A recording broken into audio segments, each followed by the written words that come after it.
And welcome to my YouTube channel. तो दोस्तों आज हम मिल रहे हैं हमारी नई वीडियो के साथ। और जो आज की वीडियो में आपके लिए लेके आई हूँ 4th ग्रेड डीवी के बारे में। देखिए दोस्तों, अभी अधीनस बोर्ड से अपडेट आई है कि जिन कैंडिडेट ने डीवी नहीं कराया या फिर जितने कैंडिडेट एब्सेंट रहे उनकी लिस्ट जारी हो चुकी है, या फिर जो कैंडिडेट डीवी कराने गए थे उसके बावजूद भी यदि उनका लिस्ट में नाम आया है तो वो क्या कह रहे हैं। देखिए दोस्तों, सभी मंडल जो है 9 मंडल का डीवी हो चुका था, जिसमें 7 मंडल का डीवी हो चुका था। और उसके अलावा जो कैंडिडेट एब्सेंट थे जिस जोन से थे उनकी जो है वो मतलब उन कैंडिडेट की लिस्ट डाल दी गई है। आप जिस जोन में आते हैं, जिस मंडल में आते हैं, आप लोग अपना नाम चेक कर सकते हैं। यदि आपका नाम उस लिस्ट में आ रहा है तो आप क्या करेंगे। देखिए मेरी बात सुनिए।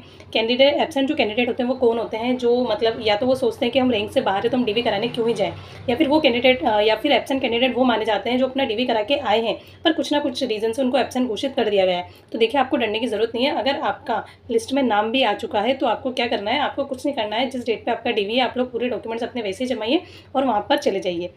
देखिए क्या होता है, हम लोग सारे डॉक्यूमेंट्स अच्छे से सेट करके जाते हैं, लेकिन हमारे किसी ना किसी डॉक्यूमेंट्स में कुछ ना कुछ कमी रह जाती है, या फिर हम किसी के साथ हमको एफिडेविट की ज़रूरत है वो हम लगाना भूल जाते हैं। तो वो लोग क्या करते हैं, हमको बोलते हैं कि आप ये जमा कराइए, उसके बाद आपका डीवी कंप्लीट माना जाएगा। और हम उस बात को इग्नोर कर देते हैं और हम वो चीज़ जमा करा के नहीं आते, तो वो लोग हमको तब तक कंप्लीट नहीं मानते हैं। मैंने खुद ने देखा था, जब मैं अपना डीवी कराने गई थी तो मेरे सारे डॉक्यूमेंट्स बिल्कुल सही थे, बिल्कुल सही थे। उन्होंने एक एक डॉक्यूमेंट्स अच्छे से चेक किया, फिर उनके पास खुद की लिस्ट होती है। वो लोग, मैंने खुद ने अच्छे से मतलब उनको मेजरमेंट किया कि उन्होंने सबसे पहले तो डेट लिखी कि किस दिन उनका डेट हुआ। उसके बाद जिस डेट पर उन्होंने मेरे डॉक्यूमेंट्स चेक किए, उन्होंने मेरे सामने टाइम चेक किया कि घड़ी में कितना टाइम हुआ। फिर उन्होंने वो टाइम तक लिखा कि किस टाइम पे मैंने इसके डॉक्यूमेंट्स चेक किए, और हर एक एक डॉक्यूमेंट्स इसके सही पाए गए हैं और सही।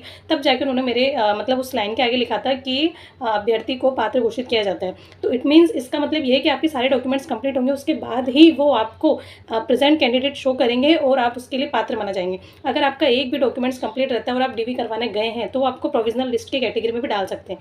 यदि आपके पास पीएच कैटेगरी से या फिर अदर कैटेगरी से आप सिलेक्शन लेते हैं, चाहे वो आप ईडब्ल्यूएस कैटेगरी, ओबीसी हो, या फिर एसटी एससी कैटेगरी हो, या फिर अगर आपने पीएच कैंडिडेट का लगाया हुआ है और अगर आप वो डॉक्यूमेंट्स वहाँ जमा नहीं कराते हैं और अगर उसमें कुछ ना कुछ कमी पाई जाती है तो वो आप लोग को बोलते हैं कि ये कमी आपको करवाना, तो आपको करवाना ही पड़ेगा। वो आपको मौका देते हैं करवाने का, फिर भी आप नहीं करवाते तो आपको प्रोविजनल लिस्ट में वो डाल ही देंगे। और एब्सेंट कैंडिडेट तो मैंने आपको बता ही दिया, कुछ ना कुछ कमी होती है, रीज़न होता है कुछ ना कुछ, तो आपको एब्सेंट शो कर देते हैं। या फिर आप सोच रहे हो कि मेरी रैंक इतनी पीछे है कि मैं क्यों ही कराने जाऊँ, तो वो एब्सेंट कैंडिडेट अब उन कैंडिडेट्स को मौका दिया गया। अगर आपका लिस्ट भी उसमें है तो आप लोग जाइए, क्योंकि देखिए हम लोग जानते हैं सरकारी जॉब मिलना आज की तारीख में बहुत बड़ा मुश्किल हो चुका है। तो यदि आपके पास मौका है और अगर आपको लग रहा है कि आपका डीवी में नाम आया है तो आप लोग जाइए। क्योंकि क्या हुआ है, अभी जो सरकार है अभी वो ये भी मतलब कर रही है कि जल्दी जल्दी वैकेंसी का रिजल्ट घोषित करके वो 4th ग्रेड का रिजल्ट निकालने वाली है। उसके बाद वो वेटिंग लिस्ट भी निकालेगी। वेटिंग लिस्ट का मतलब ये है कि जितने भी वैकेंसियाँ हैं और जिन बच्चों ने डीवी कराया, अगर उनका किसी अदर वैकेंसी में सिलेक्शन हो जाए तो वो ऑलरेडी इस पोस्ट को छोड़ेंगे।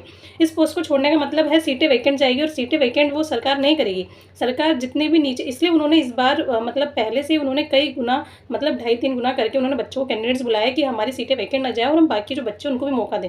देखिए हम लोग नीचे से शुरू करेंगे और स्टेप बाय स्टेप बढ़ते जाएंगे तो हम लोग आगे बढ़ते जाएंगे। देखिए मैंने भी आरएस लेवल का एग्ज़ाम दिया हुआ है। अगर मैं यही सोच के बाकी एग्ज़ाम को कि नहीं मुझे छोटी लेवल पे नहीं जाना है तो मैं क्यों डीवी कराती।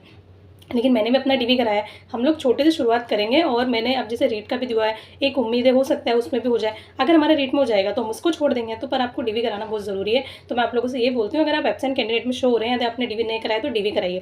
और आपने डीवी कराने के बावजूद भी अगर आपका एब्सेंट कैंडिडेट में शो हो रहा है तो आप अपने डॉक्यूमेंट्स को अच्छे से चेक कीजिए, वापस पूरे डॉक्यूमेंट्स अच्छे से सेट करके लेके। देखिए मैंने पूरे एक वीडियो मैंने पहले बनाई हुई है, आप उसको चेक कर लीजिए कि किस तरह अपने सारे डॉक्यूमेंट्स चेक मतलब जमाने हैं, कैसे लेके जाने हैं। और प्लीज़ अगर उन्होंने अगर आपको कुछ बोला है कि आप ये एफिडेविट जमा कराइए या फिर ये डॉक्यूमेंट्स दोबारा लेके जाइए, तो आपको वहाँ जमा कराना पड़ेगा।